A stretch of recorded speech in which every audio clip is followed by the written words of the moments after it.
audience. LoveLine may contain sexually oriented content. Listener discretion is advised. 3, 1, go. Adam Carolla and Dr. Drew. LoveLine, coast to coast. Oh, really? I'm hearing a weird feed. I'm hearing your voice before Anderson gave you the cue. How about that? Welcome to Westwood Wine. I got a problem here, technically. Here, use this. There you go. Drew gives me his headphones. Drew, you listen to my headphones? Yeah. What are you hearing? A severe delay of about 30 seconds. And a lot of static? And a lot of static. All right, well, let's take the headphones off. All right. Good times. We'll get that cleared up. We just don't need to take any calls tonight. Why do we got to take these goddamn calls every night? These kids are bringing me down. Anderson, I don't understand what happened. You check everything 4 or 5 times before we go on the air each and every night. There we go. Magic. My host button wasn't pushed in. Turn that up a little bit. All right. Why don't you give me my headphones back? Hold on, here you go. I'm fixing it for you. Turn the volume up. There you do. Just don't worry about it. I got it now. All right, got your headphones on? Yeah, good times. All right, well, good times? There we are. All right. Oh, yeah. All right, so Sarah Rue was supposed to come in here tonight. She is... not here. She's not here. She's a redhead chick from Barely Working or Almost on the Top of something. Less Than Perfect is where she's from. And I was thinking to myself, hey, she's the star of a show. A movie, right? No, Drew. A TV show. That's right, a TV show. That's why I call it a show. Got it. It was a movie. That's the star of a movie. Got it. But she's the star of a show. And we usually get the wacky neighbor, perhaps one of the kids, if there's at least 3 kids in the show, or some ancillary office person or something. But Sarah Rue is actually the star of the show Less Than Perfect, and I thought, it's odd that we're getting the star of a show in here. And no sooner did I have that thought than my phone rang, and it was producer Ann telling us that she canceled. But here's the beauty of this, and I mean it, and I'm not bitter about it. Anybody wants to cancel, feel free to cancel. No guest is like no work for me. Mm-hmm. I don't have to pretend to be interested. I don't have to read any bios. It sort of reminds me of when I was in school and I would come in and notice there was a substitute school teacher. Or they were going to show a movie. Oh, yeah. You like that? You want to know what a god-awful student I was, Drew? I looked at the reel to see how big the reel was. Like once in a while, like you'd see the projector, and it was like, oh, holy Christ, there may be a movie. Hold on. And then you look for the reel. If you see that big reel, the one that's about 13 inches across, you're like, this is good. This may bring us 10 minutes into tomorrow's class. Oh, yeah. You know? But if you see that mini one, it's like, that's an 8-minute with a quiz. Yes. Oh, Christ, we're screwed. Now I got to start a diversion fire. Anything but actually do any studying. But anyway, Sarah Rue's not here.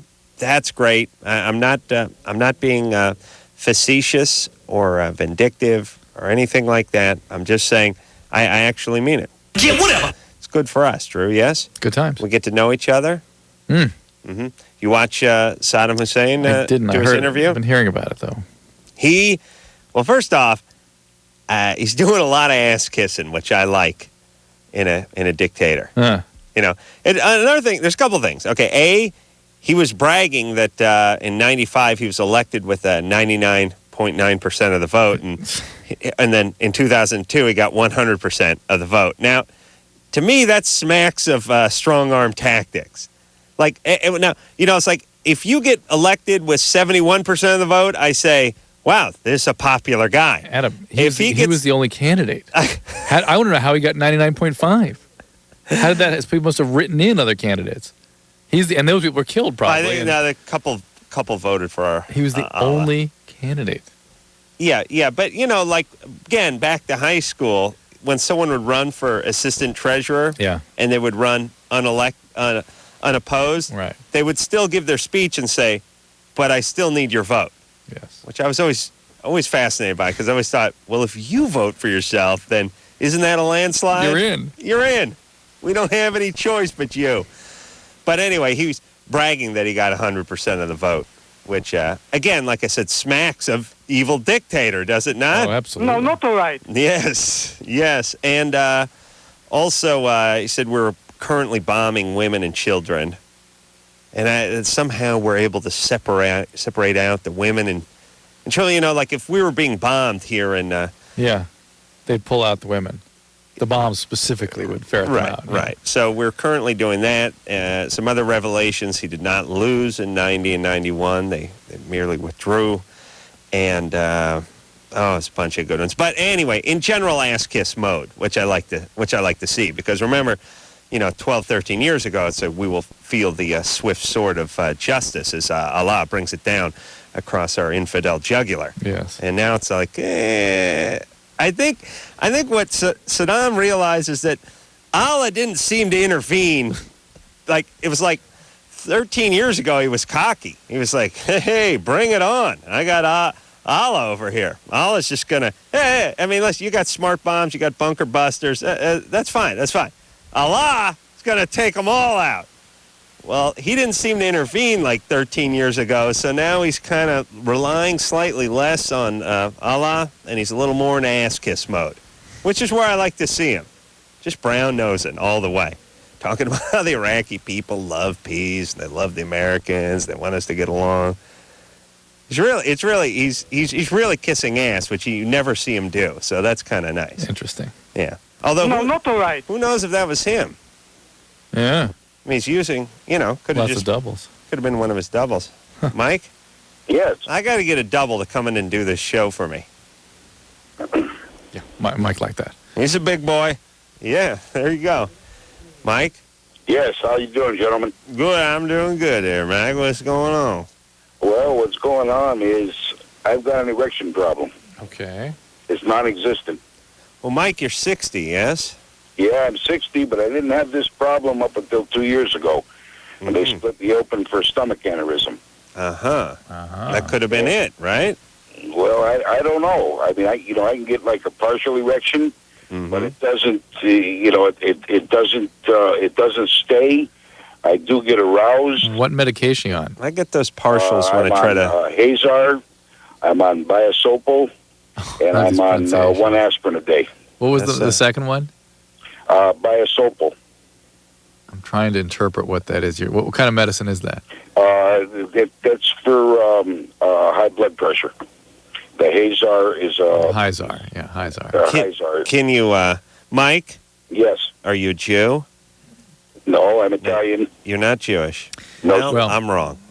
No, all Jews can pronounce medication like doctors. They really can. Vascular problems, like Greek doctors, are, aside from medication, vascular problems are one of the leading causes of erectile problems. So it could be your vascular disease, the surgery, and or now the medication you're taking. So you got to talk to your doctor about it. And if any of those things are creating a situation which can't be treated in any other way, Viagra is designed for this. Can you have an orgasm? I have, I guess what you would call is an internal orgasm. I mean, I have all the feelings of an orgasm, okay? But nothing comes out. And nothing comes out. All right. I tried Viagra. So be it. But that did absolutely nothing. How hard did you go on the dosing? I went up to, the doctor told me to try one. If that didn't work, try two. And if that didn't work, try three. Well, I haven't gone to three. I only went up as high as two. What's the milligram of each pill? I don't know. Oh, Lord, I don't even remember. I tried two of the pills. You can go up to 100 milligrams. So there's 25 milligram pills. Right. Okay, I think he gave me the sample packages that they have in the office. All right. Well, look, what about one of those pumps?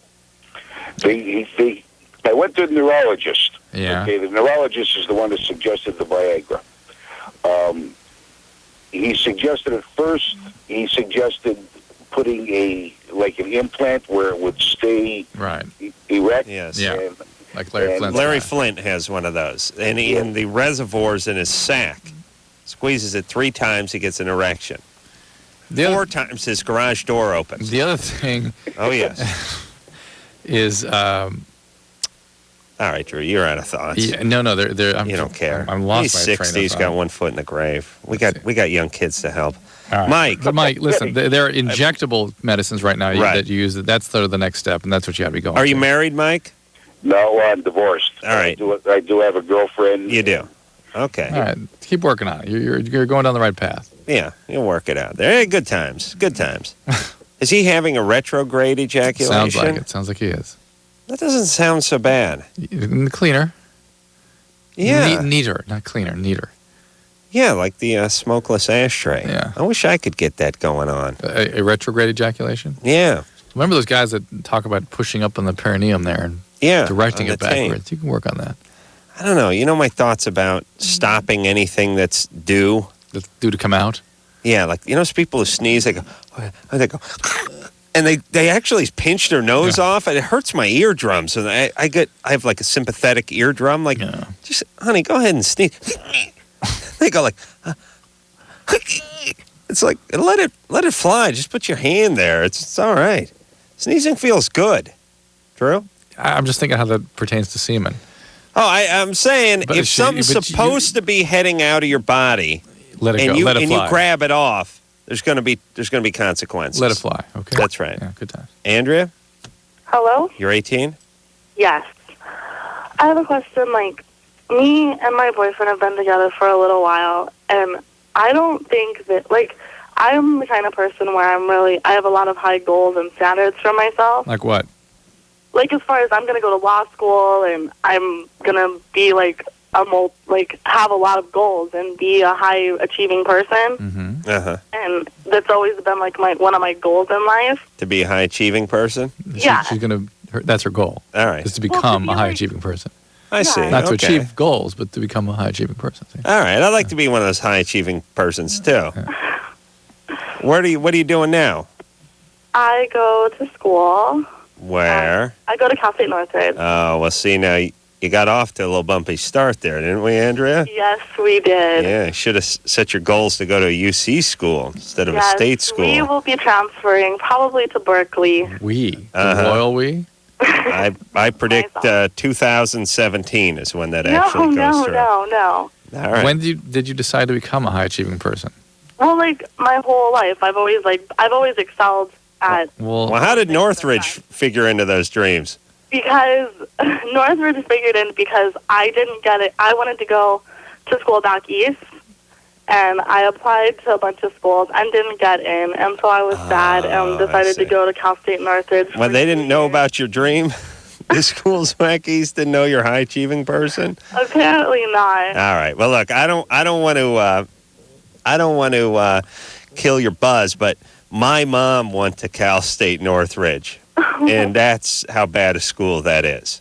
I know. Okay, she spent like 17 years at Valley College studying Chicano studies as a major. Seriously. Yeah, she sat down with her counselor. Well, you know, she's in her 40s at this point. Sits down with the counselor, and she's like, is there a possible major that I could have that I would have no chance of getting any sort of gainful employment from? Like, what's something that translates into $0 but still sort of sticks with my retarded left-wing agenda?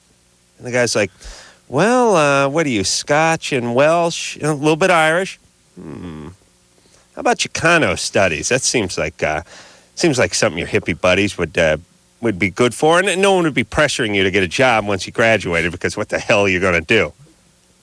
So she went and did that, and she did that over at Northridge. Is that why she took you guys to Food Lines when you were growing up, just to sort of do some research, some field work? Oh no, we ate at a couple churches. Yeah, listen, free spaghetti's free spaghetti, Mr. Lord Fauntleroy over there. Andrea? Yes? Sorry, baby doll. All right, so anyway, you're a high achiever. Yeah. Yeah. And my boyfriend's just kind of okay with being average. Does he go to school with you? Yes. So he's doing okay at college?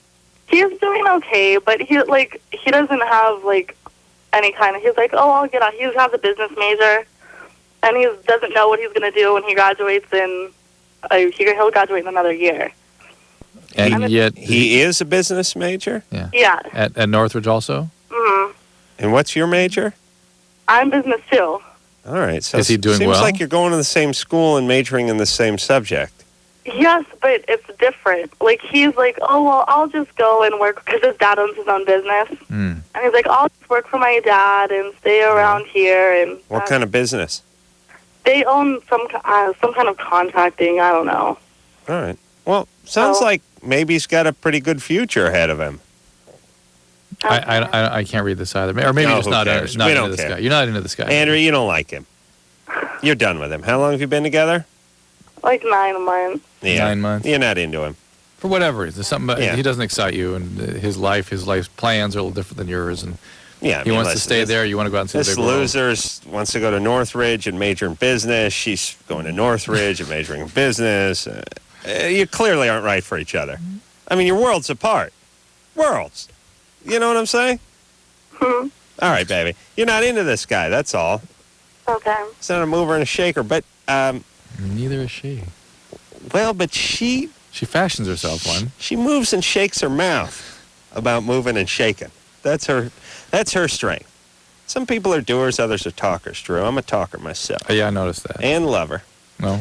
I do notice that the guys who I'd like to do a study one day, like guys who read books on accumulating wealth and becoming powerful.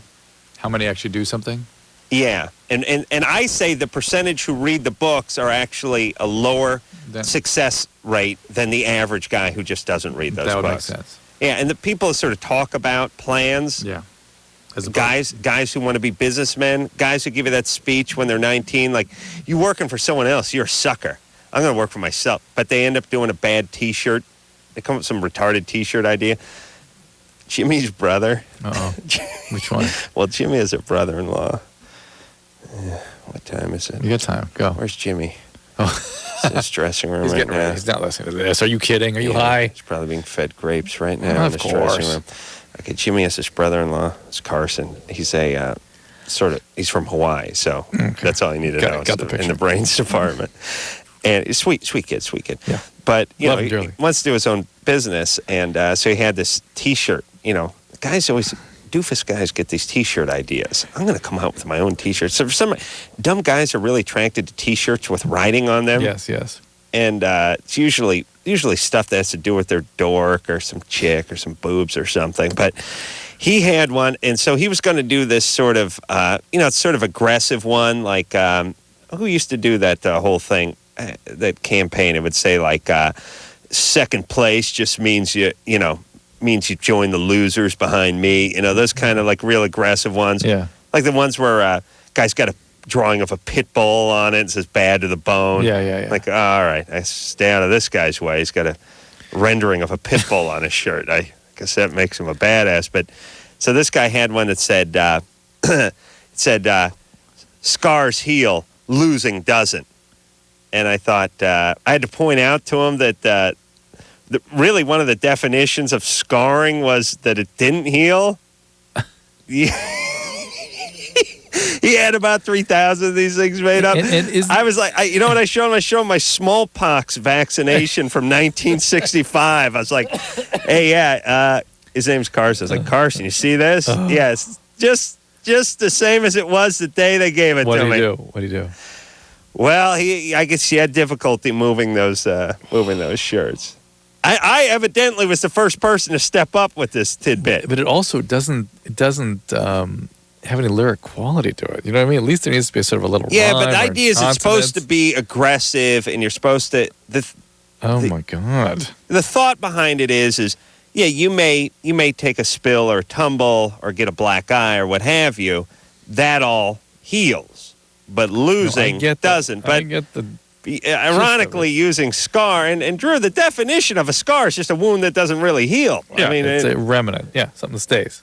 Look, see that thing on my hand? Scar. Yeah, a scar. That there? That's from a ski trip in 1980. Yeah, right there on the nose. Still there. I think what he meant was wounds heal. He may have meant that, but he wrote scars. That's all I'm saying. That's nice. All right. Shall we, No. you know what? Yeah. Let's tease a call. All right, here you go. Shelly, Hello? you're 18? Yes, I am. What's up? I like to have anal sex with my girlfriend, but I have IBS. It's irritable bowel syndrome. And I was wondering if it was bad for me or not to be doing that. Perfect. For IBS. This is perfect. And What could be wrong with it? Using dildos? That no, was- what, Drew, She I don't want to hear anymore. I want to take a You break. heard enough. All right. She's having anal sex with her girlfriend, though? That's what I asked. Shut up. Shelly, Yes. you're having anal sex with your girlfriend? Yes. Are you using a strap-on? She's using a strap-on me, yes. Okay, and you have irritable bowel syndrome. Yes, I do. Wow. Kelsey Grammer's like a spokesman for that. His wife. His wife is, but he is as well. Are you aware of that? No, I'm not. Maybe Are she you could, familiar with the man's work? No, I'm not. Frasier? Yeah, I know Fraser, yeah. Okay, hold on there, baby. Are you? Ask her if she's good looking at least. We'll get back. Well, for now, just they should use their imagination. Are you hot? I guess so, yeah. All right, good enough. All right, we'll take a quick break. Shelly has irritable bowel syndrome. She's being rectally probed via strap-on by her lesbian partner, and we'll get to the bottom of her bottom after this. LoveLine, we'll be right back. Call on the 1-800-LOVE-191. Half of all new HIV infections in this country happen to people under the age of 25. Protect yourself. Call toll-free 1-866-344-KNOW.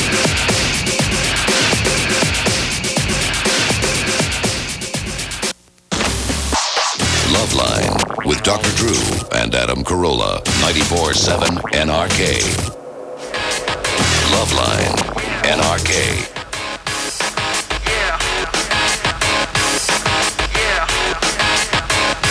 Hey, everybody, it's LoveLine. I'm Adam Carolla. That's Dr. Drew. Phone number 1-800-LOVE-191. Dickie Barrett's going to be in tomorrow night from the Mighty Mighty Boss Tones. Always great to see Dickie. Mm-hmm.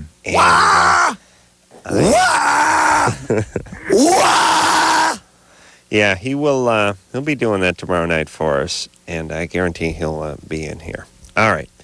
So when we left off, we were speaking to Shelly. Shelly's 18. Shelly's a lesbian. Shelly has irritable bowel syndrome. But likes dry anal rape. Well, not necessarily dry. That's the sound I would make if someone put a strap-on and probed me. She has irritable bowel, and there's a problem. Shelly? Hi. So you asked, is that a problem to be engaging in that behavior, right? Well, yeah, because I know that it can cause some major problems because I've had to go to the emergency room before for it. Well. You've had to go to the emergency room before for irritable bowel or because of something related to anal sex? Related to anal sex. I have irritable bowel, and I thought maybe that caused the problem. I ended up with a fissure and had to go to the ER for it. And but the fissure has nothing to do with the irritable bowel. Okay. The fissure is just you guys being too rough. well, that's what she said. She said she... I know, but she keeps kind of connecting the two up a little Well, bit. they're both in her ass, but Yeah, I she know. said that she went to the hospital For a because of fissure. She said it's bad for my irritable bowel, and I went to the hospital for fissure. All right. Just quiet down. How is it bad for the irritable bowel? Because irritable bowel is basically, the reason I'm wondering about it is because I thought maybe it was not the cause of my irritable bowel, but maybe irritating it really bad. Because I know I already have a problem with it. I didn't know if anal sex was going to irritate it even more and cause me to have fissures. Have you? No. Do you have inflammatory bowel disease or do you have irritable bowel disease? I have irritable bowel disease. All right. Irritable bowel is just spastic colon. Okay? There's no fissures associated with that. You cause yourself that from the anal sex, or you may have been misdiagnosed and you actually have inflammatory bowel disease. Okay. But be that as it may. What color is the strap on? Because I'm going to get to this. It's important. What color is it? Yeah. It's pink. How quaint. A Barbie strap on. Yeah. That's nice. So you actually went to the hospital because your girlfriend was too rough with you? Yeah, she was kind of being kind of rough, and then I ended up having to go to the ER because I was bleeding really bad. Okay. So I get, you know where I'm going with this. Yeah. You got what happened? Yeah. You got abused? You got sexually abused? Oh, yeah. No, I have never been sexually abused. I had a bad stepdad, but I never was sexually abused. And what did he do to you? He used to beat me and yell at me and all that. Where's my bourbon? The physical abuse. Oh, just physical abuse. All right. Yeah. All right, that's enough. All right, so that's what got you going lesbo, and then it's Well, fun. not necessarily. Well, not necessarily. Not But that's certainly what got you but into probably. to the rough sex. lesbo Yeah. love. Sex to Yeah. the point that you harm yourself. Yeah. And, Yeah. okay. And the problem. The problem? is I have an asshole the size of a mason jar. Oh, Very good. Very I good. got you guys. That was good. That's why I was trying to nail her down, and you. Oh, shut up! You didn't Shut know up. anything. She was confusing the different kinds of disorders. Yeah, but you don't know nothing. You know what? For realistically, I really do have irritable bowel syndrome. That's why I use that as an example. Yeah, but you don't have fissures, right? And you're like 32. No, I have gotten fissures before. I have gone to the ER for that. But that's something not related to irritable bowel, unless you have such bad diarrhea. She didn't say it was related to the irritable Hey, bowel. I'm you talking to her. jackass. Shut up. I'm talking. Oh, Let me you just finish shut up. just finish the conversation. That was not related to the irritable bowel. It's just maybe because you had such bad diarrhea, you caused some fissuring, right? They weren't really sure. They said I had 2 fissures, and I didn't know why. Have you? Right. It's not. If irritable bowel does not cause fissures. Did you have a colonoscopy? Yes, I did. And they didn't see inflammatory bowel. No. Why are you helping this bitch? She could make a prank call. Well, hey, is there a guy behind it? She's maybe the first woman to do it on her own. Is there? That's why, and that is exactly why I called, because I wanted to prove that women can do it on their own. See? All we should right, be paying baby. homage to her. All right. Good times. I hope you get Thank you, raped with a guys. strap on. Well done, Shelly. With her Barbie strap on. Well, it was. Pink. We should have been clued into that right away. No, too. we shouldn't have. Pink. No, you know why? Because if it was a prank call, she would have said it was big and black. Yeah. See what I'm saying? Also, she did have irritable bowel. Yeah. And she did have fissures. Right. Rectal fissures. So you call them fissures. Don't they call them fissures? F-I-S-S-U-R. Oh, really? Yeah. So everyone calls them fissures. Hmm. Fissures? It's a crack, a fissure. It's a It's a what? Fish. Like in Arizona, they got the Grand Fish. Grand fissure. Yeah. All right. All right. Fish on. All right. It's not in there. You think it's in there? Fissure, a narrow opening or crack of Does it say considerable how depth. you say it's how it's pronounced? F-I-S-S. Does it say the pronunciation? Fissure. Is it pronunciation or pronunciation? Fissure. Look up pronounce. Look at pronounce. Is it pronounce or pronounce? Pronunciation? I'm confused. All right. Everyone's right. Yeah. Everyone's right. Joe? Yeah. You're 25? Yep. What's up? My father-in-law is transgender. Good times. Yeah. And I just want to know if that makes him gay. Because to me it does. Any man that puts a dress on, takes hormone pills to grow breast. I say worse than gay, Joe. Most male to female transgenders have lesbian relationships.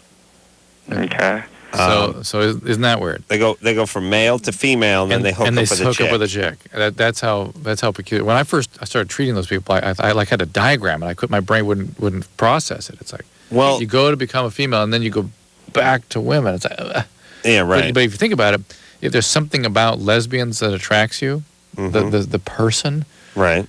The only way you're gonna have a relationship with them is if you're a woman. It's probably best that you become a lesbian, too, because you still got that cleft in your chin and your protruding Adam's apple and you're 238 pounds. You know what I mean? Big hand. You become a bull dyke with big knuckles. Hey, Joe? Yeah. This has got to be awkward during, like, Thanksgiving. Oh, yeah. Oh, yeah. I mean, he Easter. came out about it. I mean, he called the whole family over one day and sat everybody down. And he has 5 kids and 2 daughter-in-laws and me. Yeah. And you were there at the meeting? Yeah. How'd that go down? How'd you like that? I thought it was funny, actually. And my wife takes it hard. I bet. Sure. You didn't break out any laughter, did you? Oh, no, not there. I made it very clear to my dad that if he tries anything like this, I will have a drifter kill him. And I make enough money that I'm insulated enough and can be distant enough, and I can hire somebody just to kill him. And I think he believed me, and I meant it. I absolutely meant it. It's hard for my wife, my brother-in-laws, and all that, because growing up, he was a preacher and everything else. Yeah. What about your wife? I mean, she okay? It doesn't seem like she could get through a childhood with this guy at the helm unscathed. Well, I mean, he was to everyone else. I mean, no one suspected anything. Yeah, it's not what I'm 2 years talking ago. about. Hold on a second.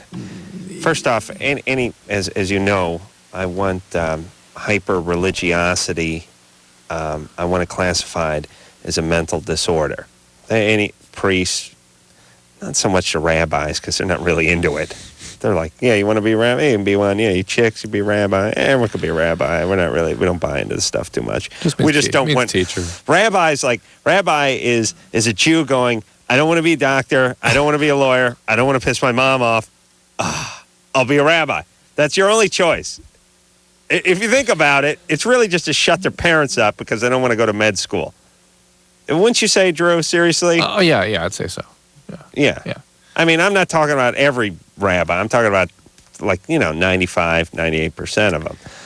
There's only so many Jewish jobs, Well, okay. Here's my point. What is your point? My point is this guy was a preacher. Yeah. So he's a little suspect already.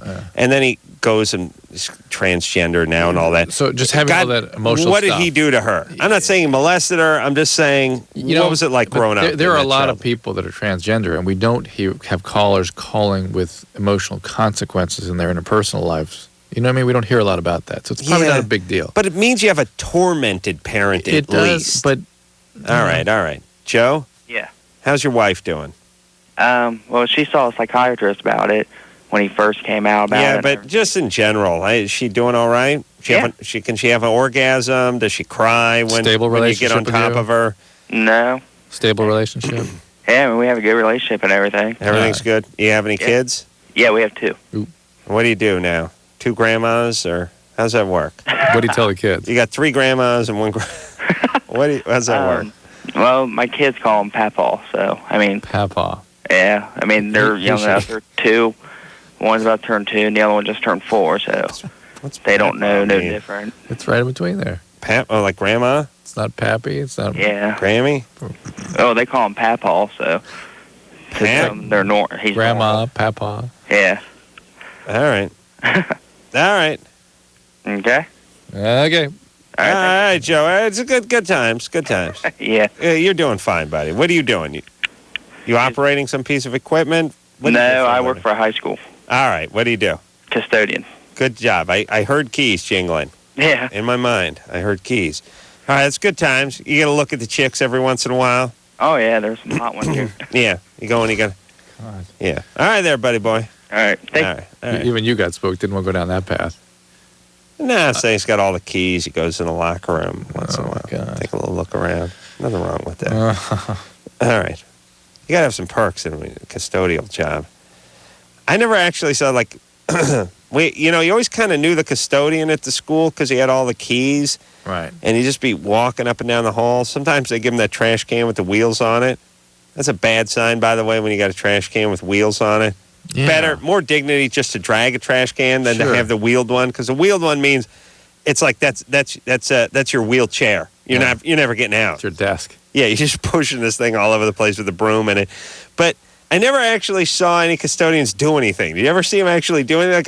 They were in transit. They're on the move. The bathrooms that run in. Stuff was going on. But did you ever catch them actually doing anything? Not very often, no. I have this theory that they just moved about. Like they were extras in a custodian movie. You know what I mean? You ever see them down on their knees or scrubbing? I think they just had a guy there, and he was like part security, part narc. Probably sort of undercover guy. Like once in a while, you see him talking into his collar. Yeah, I thought he was just talking to himself. No. Oh, my God. Yeah, he had that earpiece. Why the guy had the earpiece? I thought he was hard of hearing. No, he's narc. Oh, my God. Yeah. How come he didn't bust you and your buddies? We weren't doing any drugs. Throw crap on him? Please, how dare you? Dare you bring that up? Did you ever light your poo and throw it at each other? You can't light poo, you idiot. Don't you know that? I mean, you can't. I mean, if you dry it out, like if you're an Indian, you can use buffalo crap. I see. Well, that's a good point. You can light cow chips and buffalo chips and stuff, and that's what the Indians were using that up until just 3 months ago or something to heat. But human fecal matter wouldn't be just made of brush and grass. You know what I mean? I see. This to me means you've tried it. I've done some pretty extensive lab work on this. I figured. I knew you guys were, up for it. No, but this would be an interesting. Maybe the methane would light. This would be that I know for a fact lights. But I may. Yeah. Okay, but I'm just saying this would be an interesting experiment or an interesting category in Jeopardy or something, like which animal's ass lights. So what I mean is whale crap, Probably not, even if you dried it out, because they eat a lot. Well, if they eat a lot of plankton and stuff. Okay, here's what I'm saying. We'll be right back. No, lion crap wouldn't burn.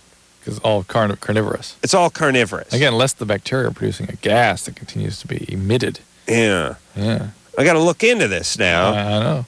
But cow ass would burn if you dried it out because it's just basically just grass.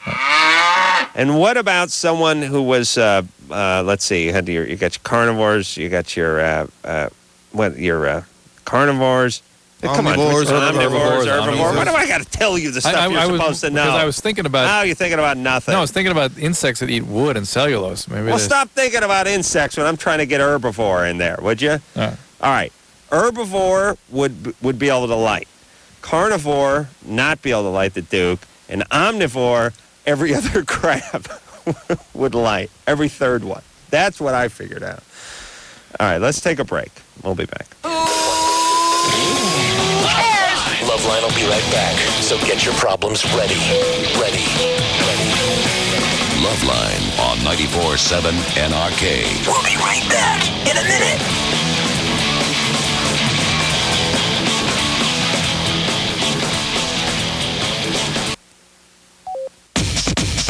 LoveLine with Dr. Drew and Adam Carolla on 94.7 NRK.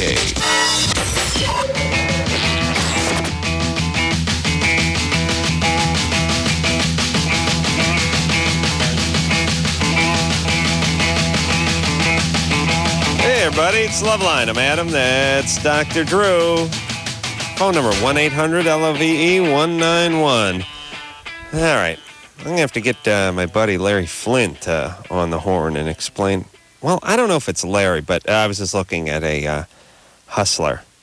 May 2003 is out, by the way. Bouncy. Are we still in February? Yeah. Really? They're allowed to... Isn't there some sort of magazine law that says you can't come out 3 months in advance? Like, May. Yeah? He just figures, I guess, in case there's a war, he's going to be... All right. Well, anyway, Larry has come out with the Hustler. And Drew, stop me if I'm wrong here, but every third ad in the back of the magazine has a beautiful woman with a penis hanging off of her, yes? You showed me that, yeah. Yeah. Do you know any gents that are into that, Drew? I never have really heard or thought of that until you showed me these... Oh, God. Do you think it's 33% of men want to see a beautiful woman with a big dork hanging off their crotch? And by the way, what about the part where it kills my boner? How about... Do you know what I mean? Like I'm trying to get my groove on looking at the magazine, and I flip open in the back, and some chick's got a dick hanging off her. What is that? And they put out the phone numbers. Who's calling these things? What about the peeing thing? What's even worse? They got like shots of war and like decapitated heads sometimes. Yeah, it's really it's tough to spank to anymore. There's chicks whizzing all over each other. There's other chicks with the penis hanging off them, and then you have some Iraqi kid who swallowed a grenade. It's like I don't know if semen's not going to come out of me. Tears are coming out of me. Then I'm going into therapy, but I'm not beating off. What is this? And listen, I like pornography, and Drew, I mean, look, we like depictions of attractive people in the nude, possibly in sexual situations, but not this sort of bizarre and macabre, not the occult. I don't need that feeling of uncomfortable. Yeah. You know what I mean? Like, what is it about the guy who likes to spank off to the chick? It's like, this chick, she's got 3 nipples and a dick, and there's a guy taking a dump on her. See, I think it's hard to look at. It's like... Yes, you want to avert your eyes. It's like gay porn. When you see a guy being penetrated by another guy as a straight guy, you have to put your hand up a little bit. It's sort of like... it's like when you're driving and the sun is in your face. That's the look and position you have. I'd like to have a gay visor. You know the visor you have in your car when you're driving home and it's 5:30 in the afternoon and that sun's just hitting you right in the face? I'd like that for gay porn, right? I'd just flip that thing down. And it just cuts the damaging rays of gay porn, so I don't have to actually be harmed by that. Adam, real quick, what was Drew examining there? Drew is... He's like really into that. Drew's really into the Hustler. I've never seen one of these before. It's like... Oh, please. No, really? He knows his wife's listening. Never seen one of these before. Liar, whore, you know it. I've probably not seen a Hustler in 15 years. And it's a different magazine now. Listen, Larry Flint's been in here 5 times. You've seen the Hustler every time he's been in here. I never really looked at it. I've screamed about the chicks with dick stings 100 times. And I've not seen it until you... All right. Sarah? Yes. You're 19? Yes, I am. What's up? I think I have way too much sex that I'm supposed to. Mm-hmm. And I just kind of think it has something to do with something. I'm not sure what it is, though. Like My what? boyfriend's complaining. And how often are you doing it? God, like 2 or 3 times a day. For how many days has this been going on? I've been dating him for 8 months, and that's how I met him. That's how you... What do you mean how you met him? I met him when I slept with him. Well, what, you just met him one night and slept with him? Well, he was dating a friend at the time, but that's besides the point. What were you like before you met him? I'd had sex once in my life before him. Huh. Yeah, I kind of like just started doing it, and I haven't stopped. You said you thought there might be something generating all this. Were you abused in some way? My mom kicked me out as soon as I graduated, and No. I'm not like physically abused or like sexually and stuff. I don't think so. And no bad emotional abuse or anything? Oh, extremely bad emotional abuse. I'll tell you that. By whom? Oh yeah. By whom? My mother. Your mother. Where's your dad? My dad's the female in the family. Yeah. But he's been around, though. My dad? He's still in your life. Yeah, he's the only one that contacts me. Okay. And any manic depression in the family? See, that's the thing. I was medicated for manic depression for 5 years, and I found out recently that I'm not. Well, guess what? You are. Because this hypersexuality is part of hypomania. She's 19. She sounds like Liza Minnelli. Yeah. Everyone tell you... That's all. Anyone ever tell you sound like Liza Minnelli? No. Yeah. You rent that Arthur. You'll see what I'm talking about. Yeah, this is part of your bipolarity, I'm sure.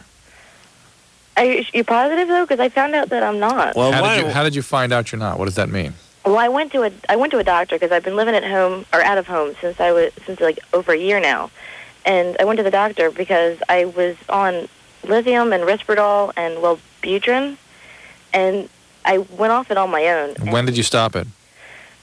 Over a year ago. That's half the reason why they kicked me out.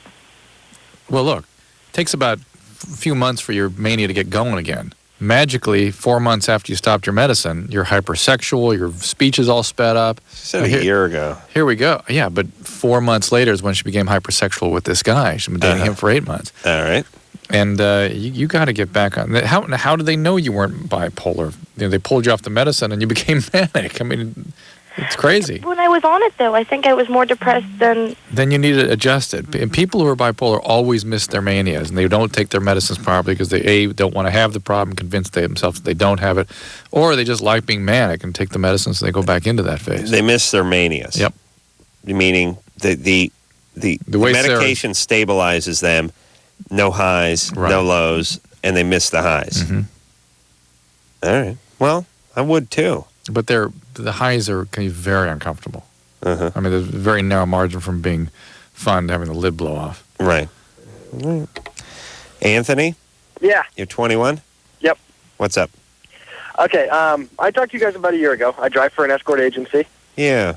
And, I remember you. Yeah. And, well, one of the girls, and it wasn't me, but one of the other drivers, they went and saw my girlfriend's dad the other day. How did they know it was your girlfriend's dad? They didn't. I just happened to be looking in the call book, like the book where they write all the stuff down, the guy's names and addresses and everything. Right. Okay. And happened to come across it. The guy just gave his full Christian name? Oh, yeah, they always do. We get their full name. Sure, is one of your buddies not pulling a joke on you or something at work? I don't think so. I mean, it was his address. And they would have no way of knowing that. Yeah, I mean, nobody at work would really know that. I mean, they've never met my girlfriend, much like we know that was her dad. All right. There you go. Kind of wondering if I should tell her or not. Now, your girlfriend does what? She just goes to school. She doesn't really have a job. Are her parents together? They're separated at the moment. They called over a young chick. What do you do to her? What do they do? Do they have like a B for BJ or S for sodomy or something? Yeah. Yeah, something along those lines, yeah. I mean, I don't think it was full sex, but... All right, these separate from like a little dance and a jack? Right, probably. Dance and jack? Little dance and jack? Well, what do most of the gals do when they go over to a fella's house? Kind of depends on the money, but I mean, most of the time it's usually just a little show, and then depending on tipping, things kind of go from there. Right. I see. All right. And is it considered bad etiquette to beat off? No, that's usually pretty expected. Oh, really? Yeah, the girls actually like that because then once the guy's done, they can get out of there quicker. Yeah. Yeah, and they're not getting paid by the hour. It's just sort of by the... Right, just kind of tipping. Okay, how much... And they know they're not going to have to do anything also. How much is it? Right. The tips range, well, it's a $150 fee to get the girl to the door. Uh-huh. And then tips range anywhere from low $100 to high $1,000. And what if you don't want to tip? Is there a problem? If what? If you don't tip. Then you really don't get anything. The girls will usually just kind of hang out for maybe 15 minutes, do a little lingerie show, and leave. I see. And now what do you do as a driver? You just sit out in the driveway and listen to Rush on 8-track? Well, CDs, but that, and we also have scanners, so the girls are bugged. You can hear what goes on. Oh. And where do they hide the bug? In the purse. In the purse? Yeah, they carry your purse and keep the bug in there. Wow, this is interesting. This is a new piece of technology. Hold on a second, Anthony. All right. We have to take a break. Okay. But I'm interested, and that's a good idea because you don't want the guy coming in and standing around. Like back in the day, you'd have a 700-pound black dude with the ghetto box, and he'd be making change and standing there with his arms folded, and you guys were trying to get your groove on, and it was all kind of weird. Give me your mother effing shoes! Yeah, this guy's now waiting in the car, but if he hears the stiletto and the chick scream, he can call 911. Just drive away. I just start heading for the border. All right, we'll be back. All right, guys, here's the deal. Looking to hook up? Call the Dateline. Sick of wasting time with the wrong person? Call the Dateline. One call's all you need to make. Call the Dateline. 1-877-889-DATE. You know what I'm saying out there? Adam and Dr. Drew will be right back on LoveLine. LoveLine on 94.7 NRK.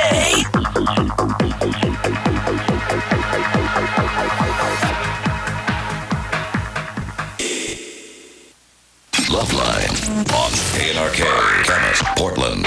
LoveLine, NRK.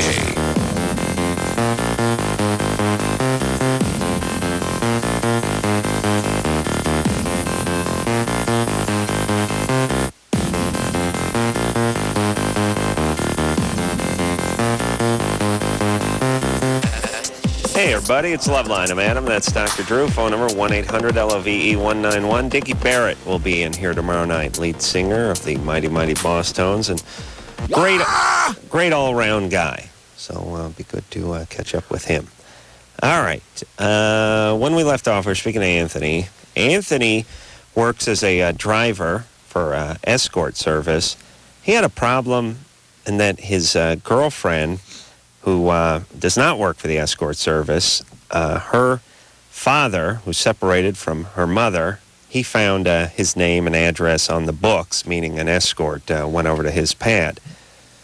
Wants to know whether to tell her or not. We decided he shouldn't, right? Yeah. Because, be separate. It's his business. Right. And you know the other thing about women, and Drew, please admit your wife would do this to you, which is eventually she would get mad at you. Somehow that would turn on you. It would be your fault, yeah, somehow. Somehow. Absolutely. Yes, so just stay out of that. But Anthony. Yeah. The part we were interested in is the bug. The part where you put the transmitter in the purse. Right. And then you sit out in the car and you listen on a scanner. Right. And so now you hear music, right? Do they play music? Usually, yeah. And so you hear the music, but you can hear the conversation as well? Yeah, usually. And are the girls instructed to put the purse, like, are they swinging the purse around, like talking to the purse, and then they talk into the purse, and what? Set it on the table or like the table next to the bed or whatnot. Set it in a place that's sort of central that'll pick it up. And if you hear furniture breaking or shotgun pumping or something like that, there's trouble, right? Right. Now, have you ever heard anything alarming or bizarre or weird? Yeah. I've heard a lot of alarming, bizarre, weird stuff. Right. Like, give me a good one. A real good one? No, give us just a good one. Give us sort of medium crappy. Let's see. We had a guy who wanted a girl to come over with dirty feet and wash her feet off in the bucket of water for him to drink. And the dirtier her feet were, the larger was the tip. Oh, my goodness. And what have you heard through the microphone on the scanner besides, I'm going to give it to you all. And then, here's $20. Don't let the door hit you on the way out. You can usually hear the girls kind of faking their moans and whatnot, and the guys kind of grunting and doing their stuff. Right. And you've not had any trouble? On occasion. I mean, I've had a couple of calls where I've had to go get the girl out. And, are these calls? I mean, at a certain point, if there's trouble, do they start yelling like... Help?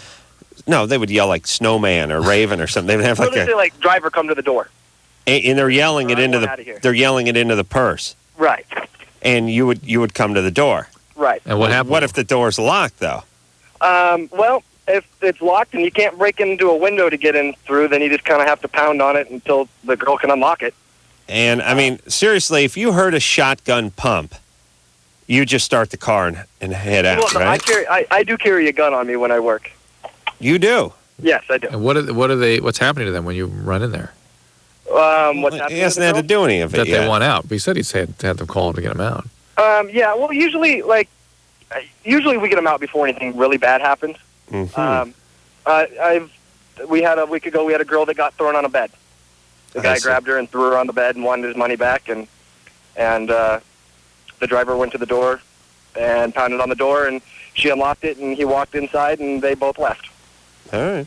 Wow. So. And your girlfriend, who's just a college student, right, is perfectly fine with you doing this? She had her reservations about it at first, but I kind of explained to her, like, I know what these girls do, and I know who they do it with, so I don't really want them. All right. And that's good defense. But what... It seems dangerous, but... Yeah. And now how do you get paid? Do they tip you out? Yeah. I get 20% of whatever they make. Wow. And then $20 out of the agency fee. Okay, so you get 20% of whatever they get tipped or whatever they make? Whatever they make. All right, whatever the girls make, I get 20%. If it's $150, I'd make 30. You make 30, and then if they get the 20 fee, so I'd make 50 total. All right, and then you get some of the tip? Well, yeah, that would if it's $150, I would get $20 for that $150, and then 20% of whatever she makes on top of that. All right. Wow. Do you ever get the feeling that they're slighting you on the tips? No, because I got the scanner, so I can hear what they negotiate before. All right, so what do you walk with at the end of a decent night? At the end of a decent night, a couple of $300. It's not bad. Not bad night's work. So it's putting me through school. I'm not complaining. All right, there, buddy. Hey, good times, all right? Okay. All right. Thanks. I appreciate the help again. Yeah. Thanks for letting us in on this. I'm gonna like take that purse and put it submerge it, like put it in the toilet tank or something. It'd be great. Like, honey, that purse is creeping me out. I'm not a Prada man. Let me just set that in on it. Let me just put that in this Coleman ice chest and put it outside. Wow. Why do you need it to be, what are you planning to do to somebody that you need not to be heard? You never know, Drew. Yeah. Once the boner kicks in, you know what I mean? You never know. You see red? You could commence a napping. Yeah, baby, I want you to be extra quiet while I nap. Mark? Yeah. Mark, you're 20. Yeah. What's up? All right, man. I'm dating this girl right now, kind of dating her. We're having a little casual sex, but it's starting to get weird. And I'm trying to figure out a way to break it off. It's getting weird because she's getting attached to you? Yeah, she is, and how dare she? Yeah. Do what? How dare she? Oh, I know. Yeah. And you're not that into her? You're not that into the sex?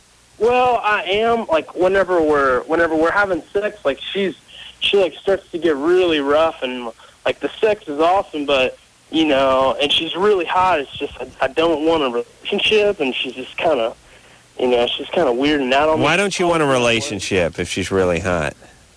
She's Well, she's just not really doing it. She like parties too much, and she gets drunk all the time, and she's not doing really much anything. She's going to junior college, and Nah. Are you in school right now or something yourself? I don't buy it. I don't either. Nah, not right now.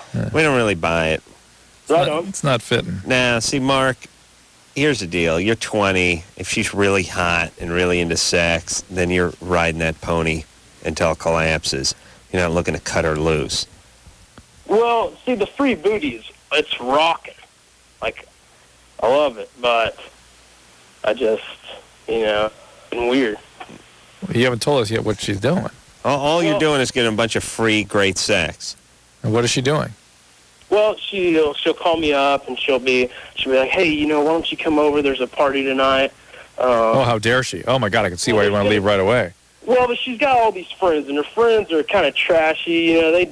They do a lot of crap, and they're always... Like what kind of crap? Oh, who cares? Who cares? So let's just break up with her then. Right on. All right there, buddy. Yeah, good time. That was a bogus call. It was way too vague. Yeah, but... They're doing lots of crap, and it's really weird. What the hell? No, it didn't sound like he cared. First off, or he didn't have a question. No, that's bogus.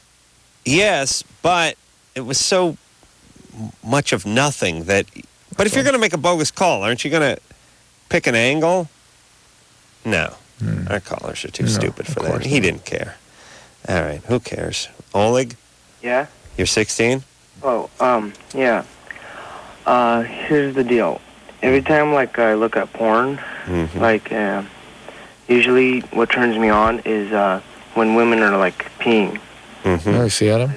You found one. Yeah, and I want to know if that, if that's, normal. We talked to a guy last night that liked it when a woman was holding her urine. Remember that? Was that last night? Yeah, no. Same thing to me. Nights ago. You like to see them holding. Well, that and peeing. But the holding adds an extra arousal. Yeah. So you mean sort of dancing in place and having their knees bent in? Yeah, and then peeing practically. Practically? Or doing it, yeah? Well, yeah. And you can find plenty of this. Do you look at Hustler? Huh? Hustler, the magazine? No, just on the internet. Seen it on the internet. You know, a lot of urination websites. Yeah. What does that help us understand? What's appealing about that? Can you put words to it? I don't know. I don't know. It just turns me on for some reason. Huh. I want to know if that's normal. There certainly are a few guys that like that. Yeah. But it's a fetish. Yeah. Do you feel like if you had a girlfriend, you'd want her to do that? Not really. No. I don't know. Not really. So just something you'd sort of fantasize about by yourself. Huh. Yeah. Yeah. I'm fascinated by this holding thing. What the hell? Well, that is this sort of build-up and the anticipation to the urine. But there's some meaning in that. You know what I mean? Well, I don't know, because if you're into urination, isn't the sort of holding it the foreplay before the crescendo? Do you know what I mean? Yeah. I know what you're saying too. Yeah, I'm halfway with you. But the whole thing of withholding and expelling is sort of a very primitive impulse. Yeah. I know we're not supposed to judge, but I couldn't hang with a guy who was into the whole urine thing. You hung with guys for years. I peed on my buddies because it was a good time. I see. We didn't have what do these kids have today? Pac-Man and Space Invaders, Centipede, all these newfangled games that the kids got. We didn't have the internet. We didn't have anything. We had our wits and our urine. And the jacuzzi. Yeah. Jacuzzi chats, I guess, what you guys particularly were fond of. Yeah. Let's not get into that, Drew. No? No. All right, now where were we? Yeah, Oleg. All right, so he likes to see people getting whizzed on, and that's fine. Now, let me ask you this, Drew. When I was 16, like Oleg is, maybe I would have gotten into this women urinating. If all that stuff was available. If I could find it. Yeah, who knows? But it wasn't around, so it could never take hold. Well, you're asking an interesting question, which is the availability of all these images and internet and video and all this stuff now. prompting people into these fetishes, or are they already preformed? Well, there's no doubt that it's there. It's sort of the argument that people make about guns and drugs, which is, NRA is like, well, if you want to kill somebody, you'll kill him with a sprinkler key or a frying pan. You'll kill him with anything. But it's like, yeah, but if you're holding a frying pan, I could run, and you couldn't kill me with it. This makes it easier. Yes, this facilitates this. It sort of brings it out.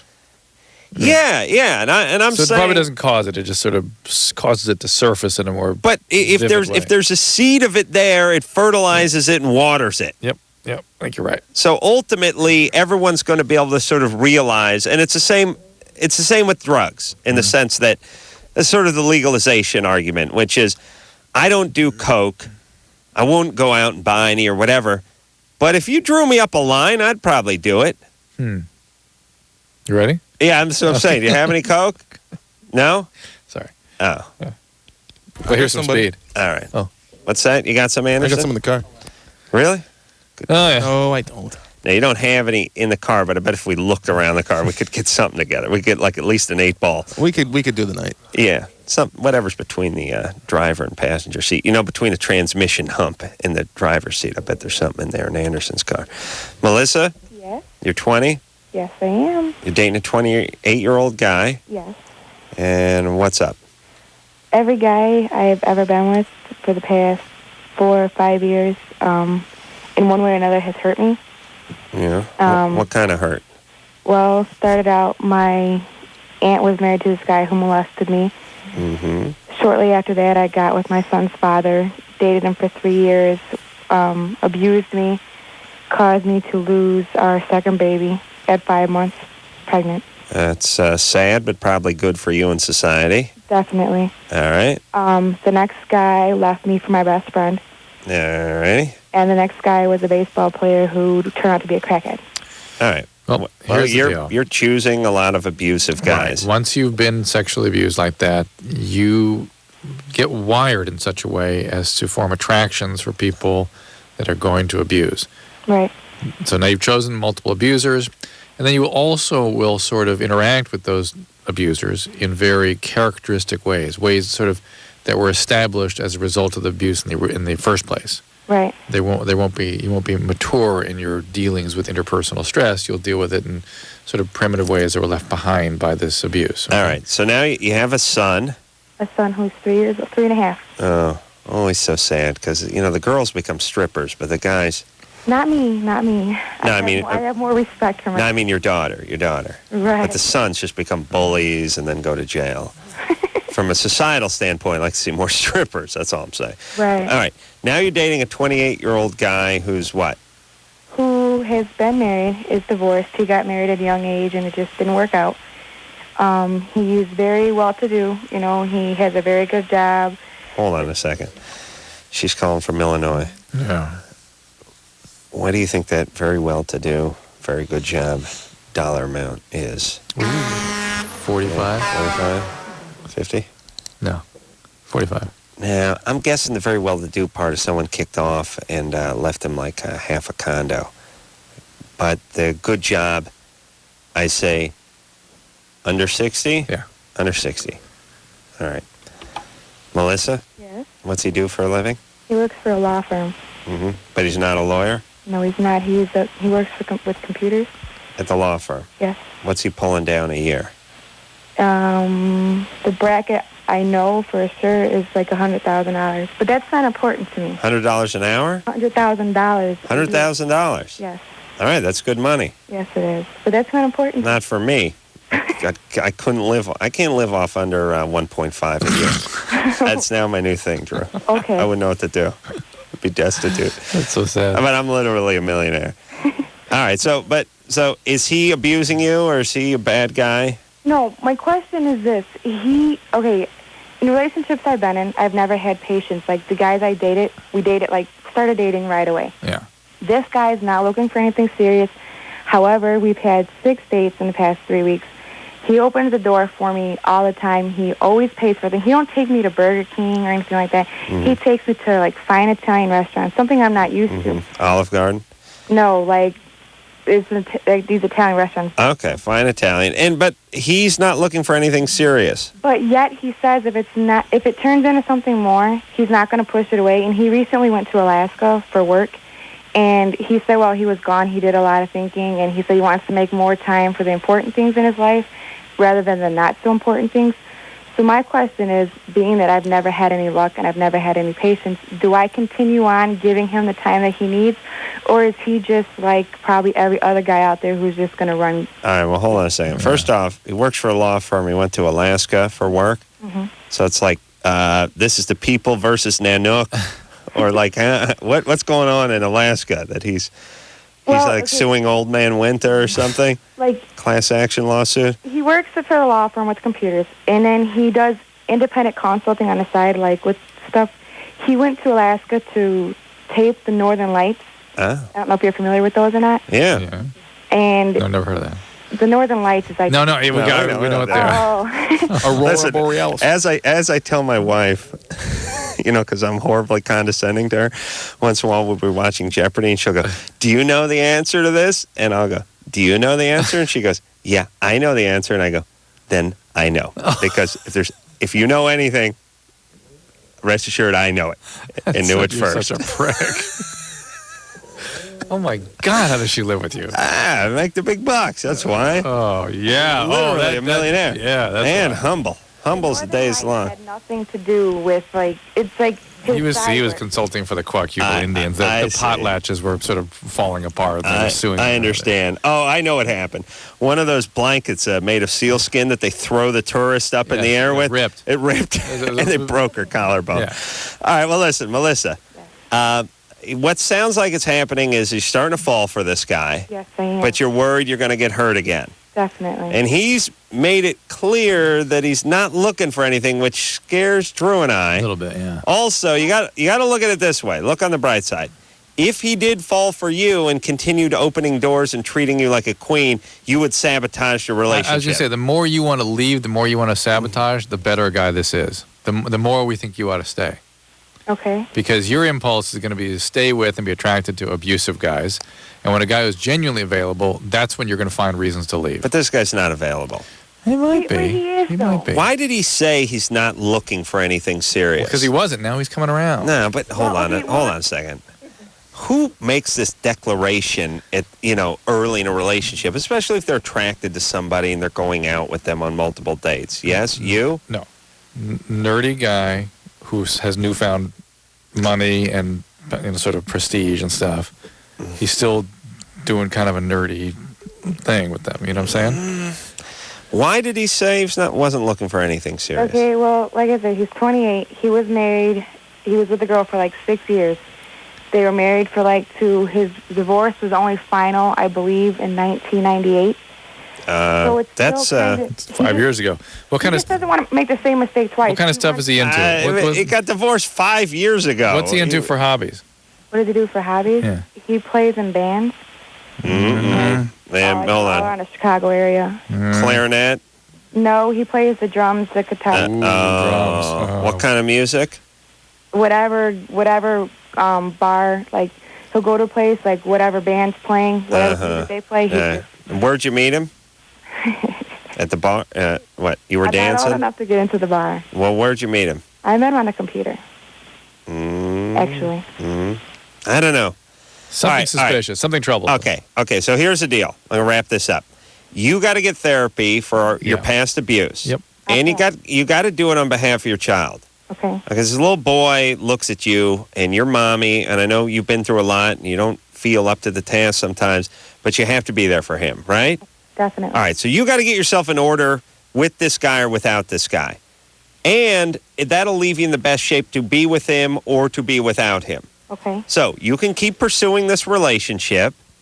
That's fine. Be realistic about it. Right. Realize if he says he wants to see other people, that means something, or he's not ready for a commitment, that means something. Listen to him when he says that. In the meantime, you get some help for your abuse. Don't get pregnant and take care of that kid of yours, okay? Good time. You. All right, hey, good times, though, right? Good times, but a good time. All right. Problem is that by the time she's done any work, enough to be able to judge herself in a relationship, she'll be at 42 and he'll be at 65. Yeah, I know. She's 20. And I don't know, the guy plays in a band, and there's a bar, they met on a computer. Doesn't want nothing long term, but he keeps going. A lot of guys do this. Let me say this for a second. Her, right? Yeah, but guys are such pricks because guys do this thing where they win on a technicality, at least in their mind. Right. They I was honest. I told her I wasn't looking for anything real. And next, he's on top of her saying, you're special. I feel different when I'm around you. But somehow, 4 months ago, he made the declaration right before the Hummer, before he got the BJ, that he wasn't looking for anything, whatever. And, of course, women listen. They don't even have ears. I mean, the only reason they have ears is for earrings. I'm convinced of this. They feel things. Yes. They communicate like Aquaman communicates with squids and stuff. Just invisible rays come from their forehead. I believe there's a hollow cavity in their forehead where the brain. Right in the front. Yeah. Well, you know where our brains are? Yeah. They have a hollow cavity in there that receive things. It receives and sends. Oh, that's awesome. Yeah, it makes a crazy sound. Echoes. Yeah, they can communicate, and they go off feelings. This guy's on top of me. He's making love to me. He's bringing me flowers. He wants to see me. It makes you feel so special. He makes me feel special. There must be love, and it's not often the case. And I just feel bad, and I don't want her to get her heart broken again. Yeah. All right. There you go. All right. We'll take a break. We'll be back. LoveLine, back in a minute. LoveLine on 94.7 NRK. Condom, the most trusted for over 80 years.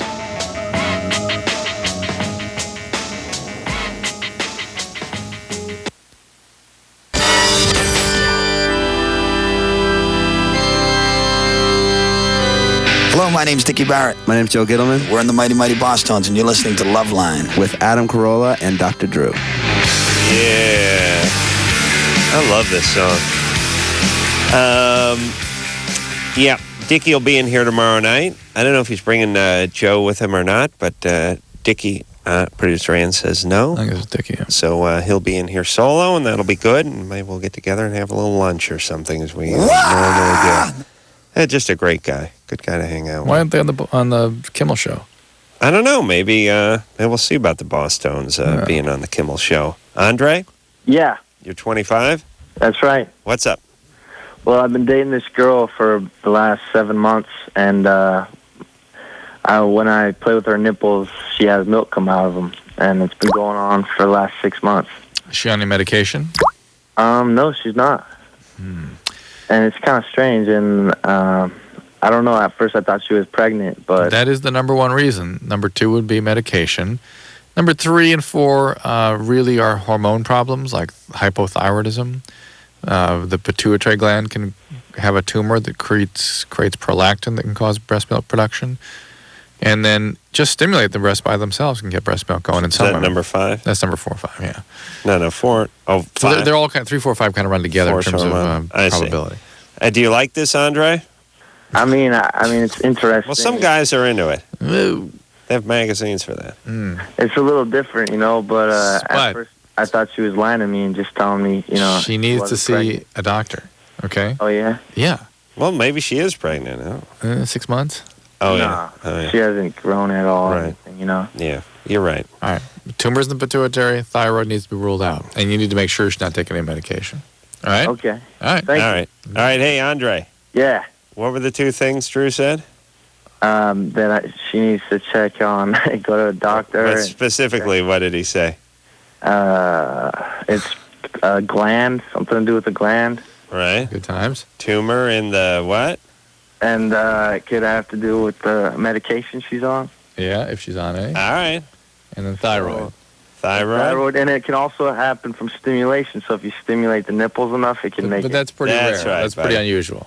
I don't understand that. But every time we're together, she's French, so I only see her once a month, and all right, so it that always comes out. That's not likely to be causing it. Then you need sort of continuous irritation. Is she living in France or? Yeah, she lives in France, and I see her once a month. Is she a stewardess or something? A flight attendant? Yeah, she is. She is. That's the only thing I can think of where you'd be here every month. And Andre, you don't strike me as the international jet setter type.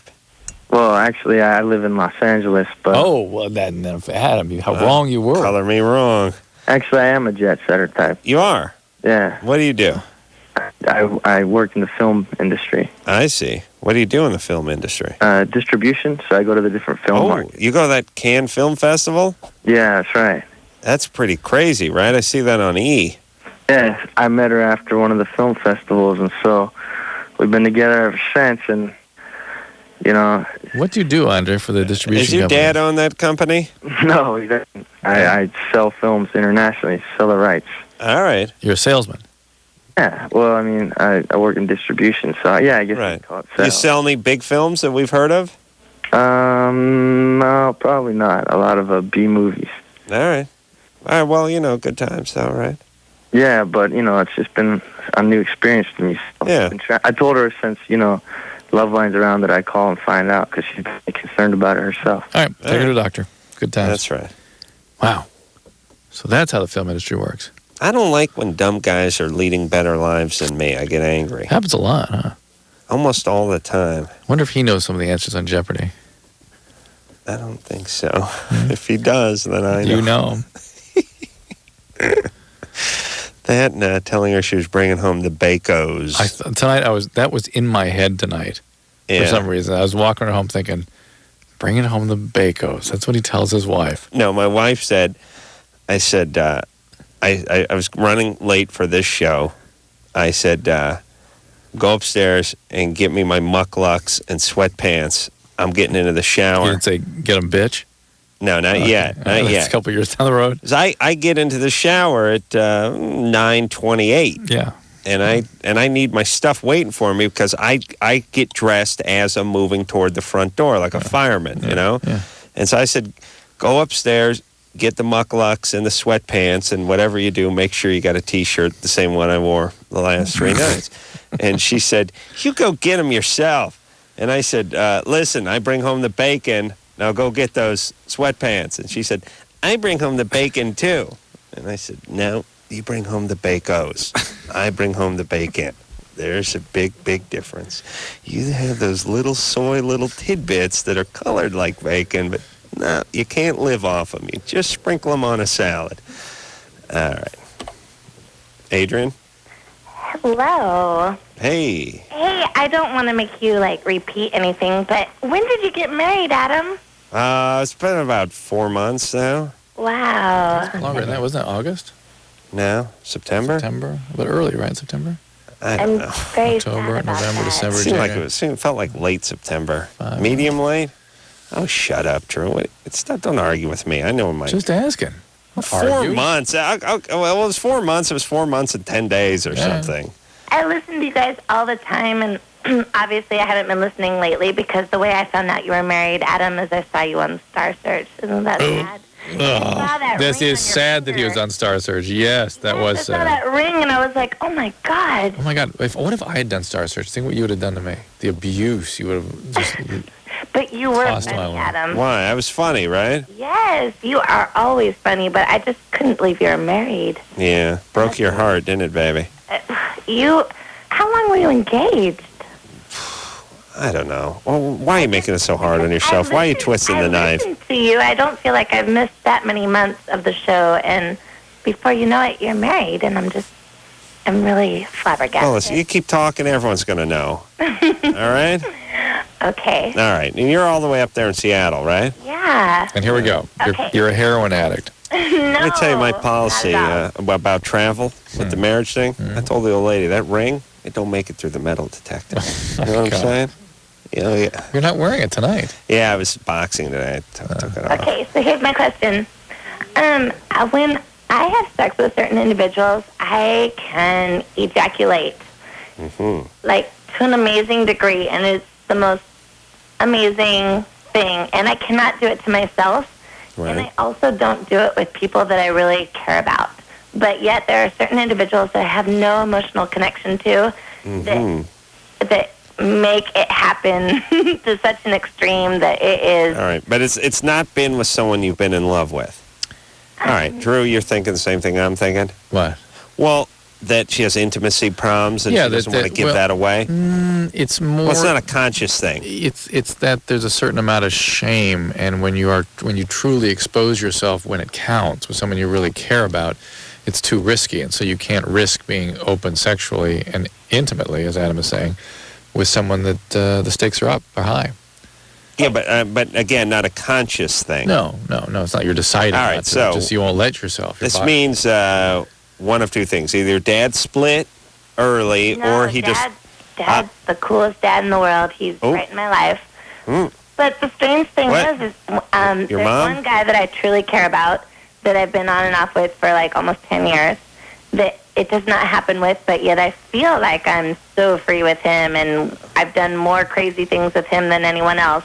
But there's one guy in particular that I see every once in a great while that I really have no respect for, no great connection with, but yet he makes it happen every single time. Yeah. And it baffles me because, I mean, I don't know what he does. I don't know if All right, quiet down. physical. Hold on a second. Jesus Christ, her voice is hurting my teeth.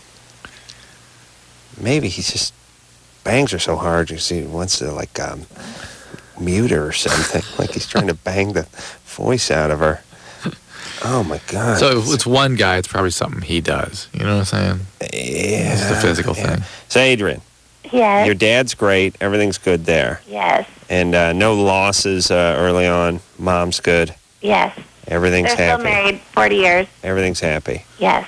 No, this one guy just does all right. something to you. He flips your cookie. Yeah. That's all. I'd love to do you, Adam, though. Yeah. I'd get that female ejaculate right out of you. You're married now. I'd get it out of you if I'd get it out if I had to stomp on your belly with my mucklucks until something came out. I'd wring you like a bar rag. Something would come out of you. Believe you me. If I had to put it up there in advance, something would come out. It's more than a golden shower. Hold on a second. Let me talk to Drew again. Oh, man. What's up? I don't know. Something a little weird with her? Oh, yeah. What? Is she just a little off?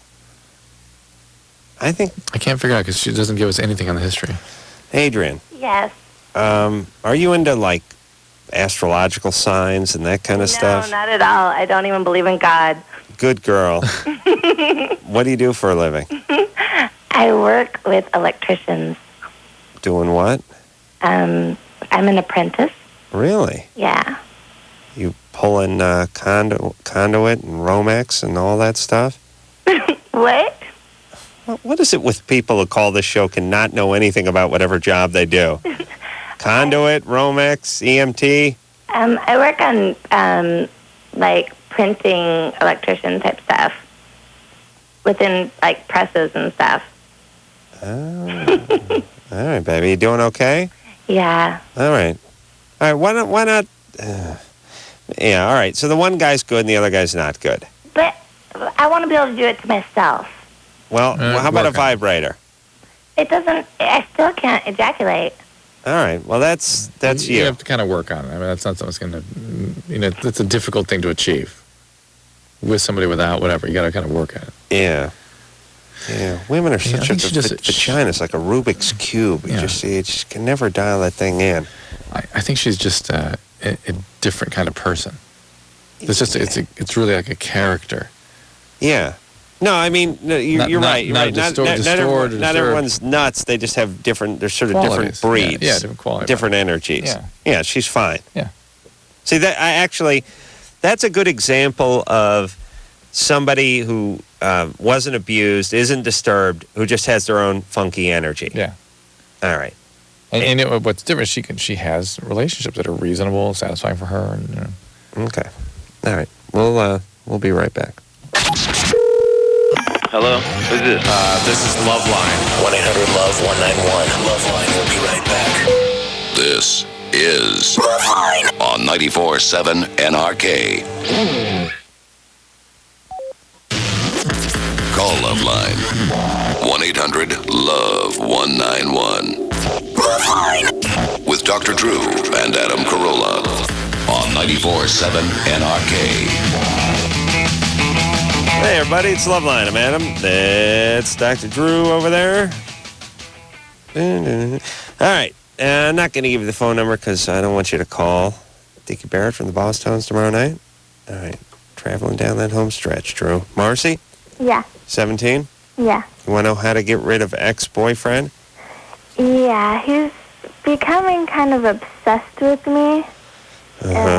He calls and threatens you? Yeah, we were really good friends for the last 3 years, and we kind of dated on and off. And then last week he calls me in like this outrage and starts threatening me that he's gonna kill me and him, and that Was he drunk?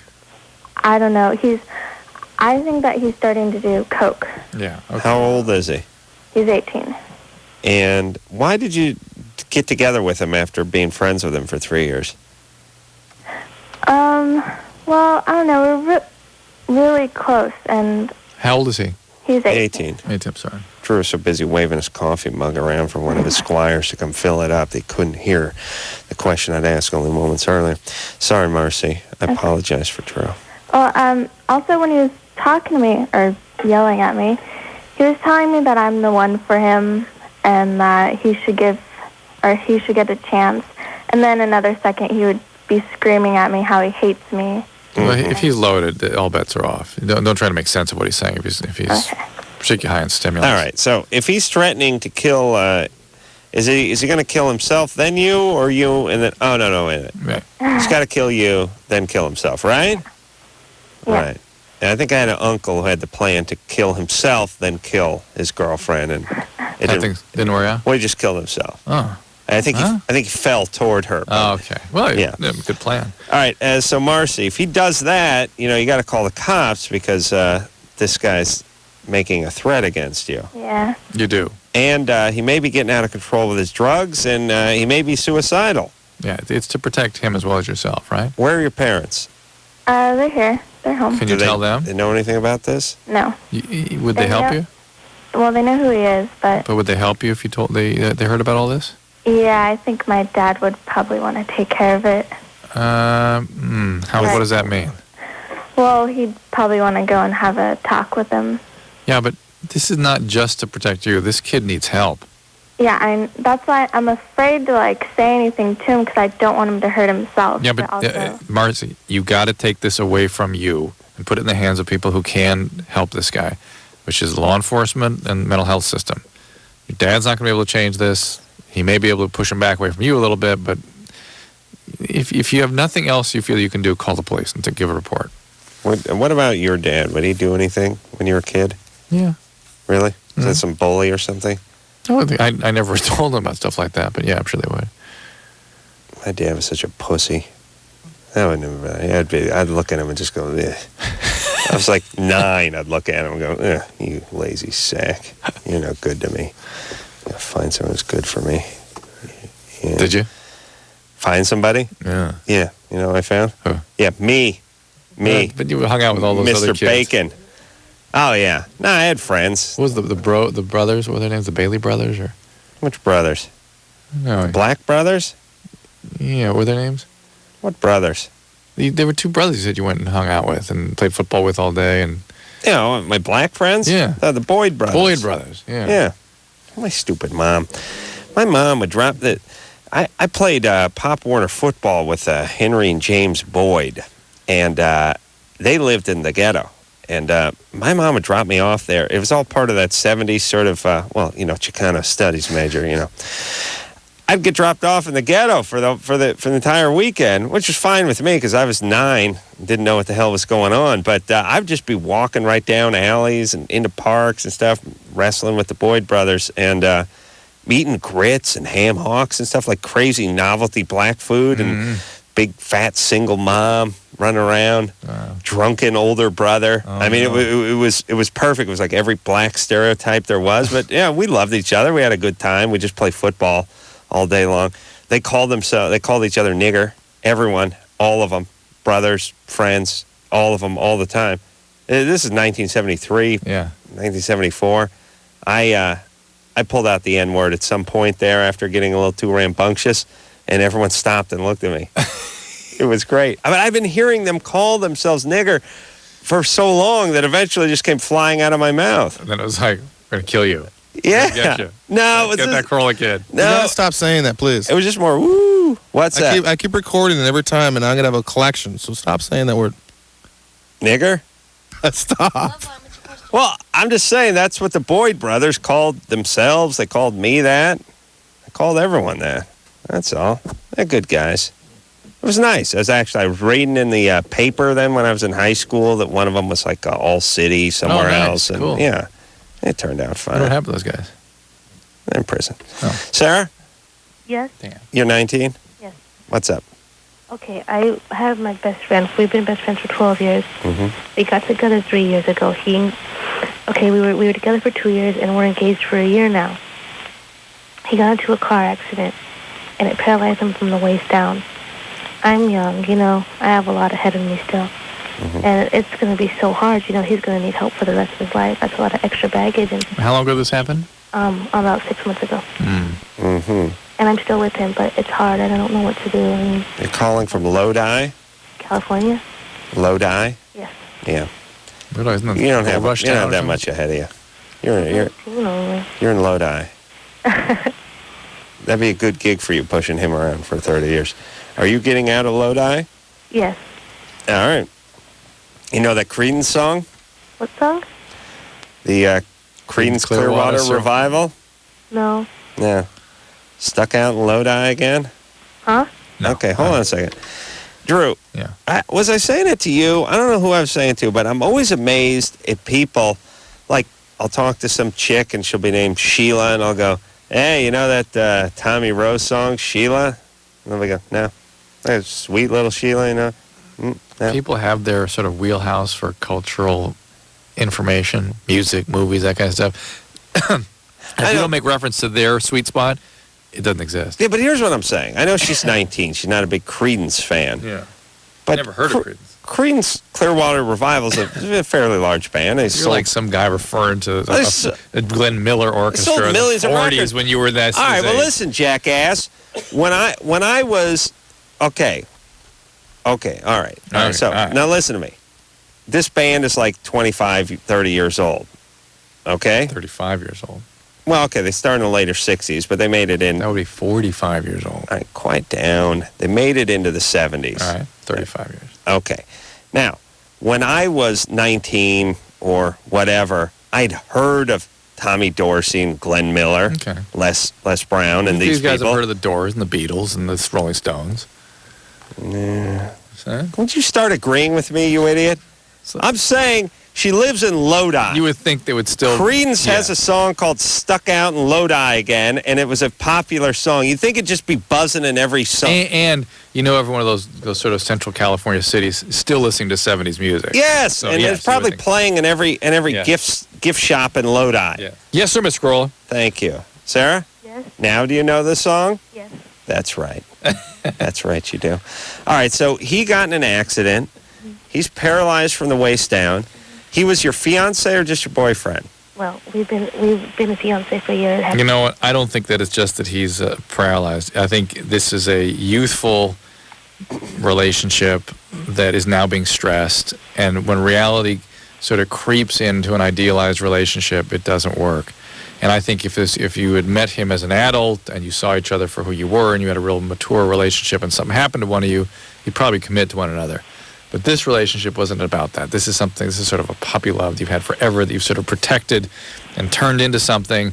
And now that reality has reared its ugly head, it ain't working anymore. And it's more, I wouldn't feel guilty that it's because of the accident. I would look at it more in terms of this relationship having not been healthy in the first place. Oh, Lord, stuck out in Lodi again. Yeah. Shocking that Brian, phone screener Brian, knew that, but... Tara, don't call me Tara. Don't call me Tara. I'm going to put good money to know that one.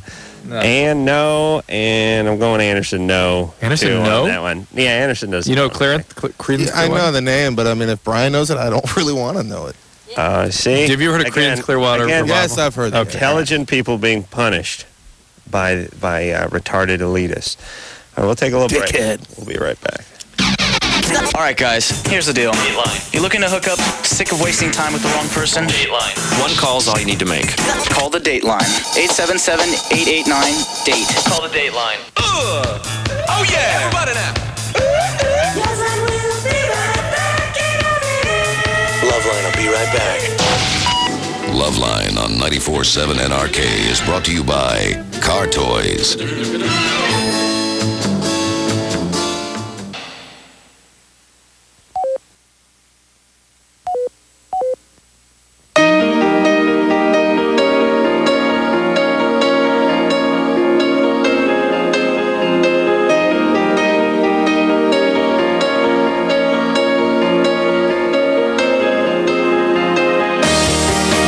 that's the show. Mercifully, it has come to an end. Dickie Barrett from the Mighty Mighty Boss Tones in tomorrow night. A dear friend of the show. Some of just you and me time. That's right. All right, Drew. But Dickie's going to intrude on it tomorrow night. Well, that's all right. We're big fans of his. Deal with the fact that I am gay. Okay, Drew. Show's still on. So, until next time, this is Adam Carolla for Dr. Drew saying, Mahalo. It's more than a golden shower. This has been LoveLine. The opinions expressed on this show are not necessarily those of the staff, management, sponsors, or this station. The producer for LoveLine is Ann Wilkins Ingold. LoveLine is a presentation of Westwood One Entertainment.